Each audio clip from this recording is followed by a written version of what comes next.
Well, that's from the debate. Shami Chakrabarti joins us now. Are you disappointed that your inquiry hasn't closed this issue down? I think my findings have yet to be fully implemented, but I was delighted to hear that just a few days ago the NEC of the Labour Party has adopted certain aspects of my report, the recommendations on language and conduct and stereotyping. There are some procedural recommendations that have yet to be implemented, not least greater resource for discipline and an in-house council. But at this conference, leaflets have been handed out calling for the expulsion of the Jewish Labour movement from the party. A Labour peer has resigned over anti-Semitism, and a Jewish Labour MP has had to employ personal security to come to the conference.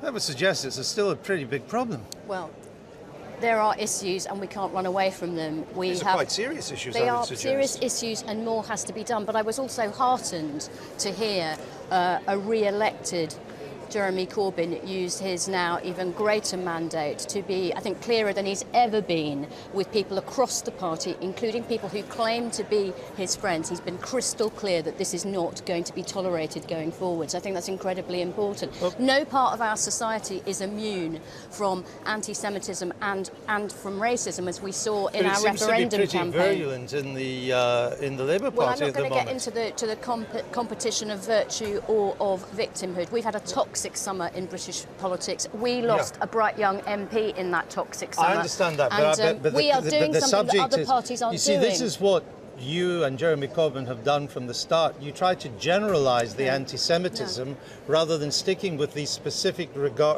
issues of anti-Semitism. Now, Parry Mitchell left the Labour Party this week, a Jewish peer, because he thought one of the reasons was he described your report as, quote, an anemic whitewash. Well, I really regret that. I'm sorry to see him go, and I would urge people to actually read my report. I'd urge you to actually read I've read the report. That's my job. I don't think there's any whitewash there. I've said some very difficult things to the party in the report. What I was not able to do was to name and shame individuals who are still pending discipline. And those, that due process does have to happen. I understand that, but have you spoken to Parry Mitchell? I haven't spoken to Lord Mitchell. Would it not be worthwhile, given what he said, to try and reassure him? Well, I spoke to him in the run-up to my report, and I know what his concerns are. And when I'm back in London and in Westminster, I will try and speak to him again. The Jewish Board of Deputies, I guess the most important Jewish organisation, representative organisation in the country, described the report as, quote, a whitewash for peerage scandal. Well, a particular person described it that way. What I would say is that... What do you say to that? I would say that no community is a monolith. No one person speaks on behalf of an entire community, and I had lots of solidarity and gratitude and welcome and support from other members of that community. Well, a leading Jewish charity said that your report was, quote, a shameless kick in the teeth. Well, I'm sorry that not everyone agrees with everything that I wrote. What leading Jewish organisations have supported your report? I've had support from a number of people in the Jewish Labour movement, from rabbis, from people... I didn't ask about individuals, as you know. I asked what leading representative Jewish organisations have supported your report. I wrote the report mostly for Jewish members of the Labour Party who were feeling threatened and unwelcome. And interestingly, they crossed the political spectrum. Sure, but what support have you had? What leading Jewish institution has come out and backed your report? I'm not doing this for institutions, I'm doing this for people. I know what it's like to have received racism. I've been aware of anti-Semitism in the Labour Party and in the country all my life. And that is what motivated me to do this work, and that is what motivates me still. Why did you join the Labour Party to do this report? I mean, we've known you've had Labour leanings, but not just for Labour members, but for the wider public that wanted to be reassured this was an independent report. Why join the party to do the report? Because in my view, if you want to achieve change, and if you want to tell people difficult things about themselves and about their party, it is better to do that honestly from within. But people respect you as an independent voice.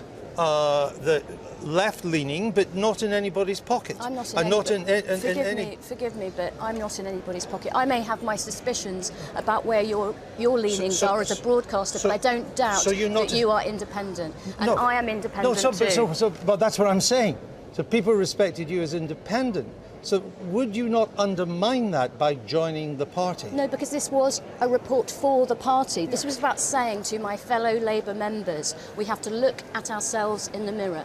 This is the party that instituted every piece of equality legislation this country has ever known, and we have to live up to those values ourselves. But would it not have garnered more weight in the country and even among people in the Labour Party itself if it was seen to be done by an independent outsider? Parties often bring in independent outsiders to review their processes and so on. Usually a lawyer, and you're a lawyer. Andrew, that is one point of view. But another point of view, and mine, is if you want to say hard truths to any family, if you want to tell people that they are falling down on their values and they need to be their better selves, sometimes it is better to do that from within. But the problem is that a lot of people don't think you told any hard truths. That you had some minor criticisms, but not hard truths. I don't think it's a minor criticism to talk about new 21st century epithets that have been used within the party. I don't think it's a minor criticism to talk about the way in which the Holocaust has been prayed in vain. People have used Nazi stereotypes and anti-Semitic stereotypes. I don't think that is running away from hard truths. It's all there in the report, as is the criticism of the disciplinary process, and I really hope and believe now that this toxic summer and this civil war is coming to an end. People from all strands of the party will get behind this report, and we can do better. When was the prospect of a peerage first discussed with you? I have dealt with all of these questions, Andrew. You might want to rake over. Just indulge us. When? Because it's the first time we've had to chat. When the report was published on June the 30th? Yeah. When was the prospect of a peerage first discussed? Not the offer, just the prospect. After the report.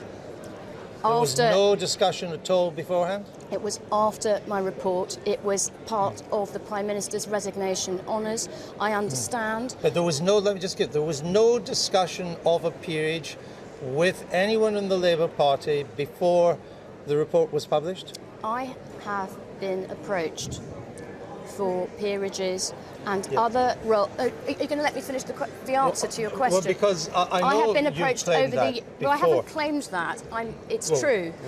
Okay, but I have we been can never approached verify by senior that. politicians. I'm talking about this particular peerage. This was this one. This particular peerage, which is the only one I've ever owned, was offered to me after the report as part of the Prime Minister's resignation list. But was it discussed before the report with anybody in the Labour Party? No. And when were you offered the peerage? When did Mr Corbyn or his office suggest they'd put you up for that? It was around the time of the Prime Minister's final PMQs. And I believe that is when the two men had the conversation. And you had no inkling that you were going to be offered a peerage at any stage? I have heard all sorts of rumours, and all sorts of people have suggested that I enter Parliament as an MP, that I work for the party, that I do different things, because I joined the Labour Party. But I've had these smears all summer.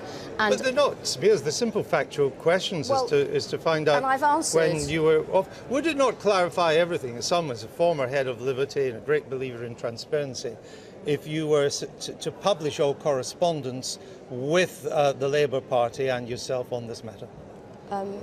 Yes, except there isn't any correspondence. But none at all. Is there any correspondence? This was an offer that was made to me over the telephone by Mr Corbyn. So he made it personally? He made it over the telephone personally, and there'll be other people in his office who will have notes of that, I'm sure. We learn here that there could be a number of changes to the Shadow Cabinet coming up. Would you be interested in serving in the Shadow Cabinet? I think that it would be completely presumptuous of me to be making job applications on national Oh, no, television. And so I am I wasn't asking for a job application. That's saying give us a job. But what I'm saying is that if asked, would you be interested?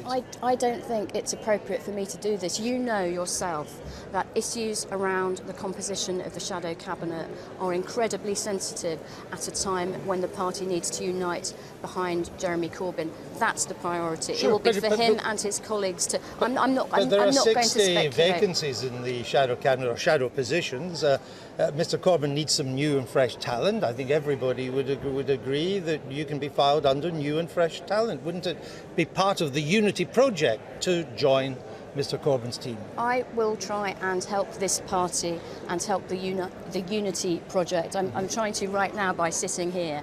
I will do everything I can to help that project to be part of the solution and not part of the problem. But the best way for me to help is for other people to decide.